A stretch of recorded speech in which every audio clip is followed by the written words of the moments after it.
मैपालपुरमा भारी वर्षाले जनजीवन प्रभावित, सडकमा जलभराव।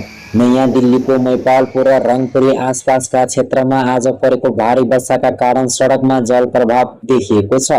वर्षाका कारण सर्वसाधारण तथा सवारी चालकलाई आवतजावतमा कठिनाई भएको छ भने केही स्थानमा ट्राफिकको गति समेत प्रभावित भएको छ। दिल्ली एनसीआरका विभिन्न क्षेत्रमा आज बिहानैदेखि वर्षा भइरहेको र भारतीय मौसम विभागले दिल्लीको केही जिल्लाका लागि भारी वर्षाको रेड अलर्ट समेत जारी गरेको छ।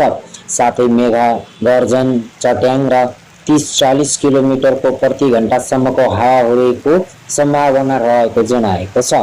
द टाइम्स अफ इन्डियाका मैपालपुर क्षेत्र विमानस्थल तथा गुरुग्रामतर्फ जाने महत्त्वपूर्ण मार्ग भएका कारण सडकमा पानी जम्दा यात्रु तथा दैनिक आवतजावत गर्ने स्कुले विद्यार्थी र त्यहाँ सामान्य जनजीवन बिताइरहेका मानिसहरूको लागि बढी प्रभावित भइरहेको छ अवस्था देखिएको छ। यसअघि पनि भारी वर्षाका समयमा मैपालपुर र टी पोइन्ट आसपासका गम्भीर जलभराव र ट्राफिक जामको समस्या देखिएको रिपोर्ट सार्वजनिक भएको थियो।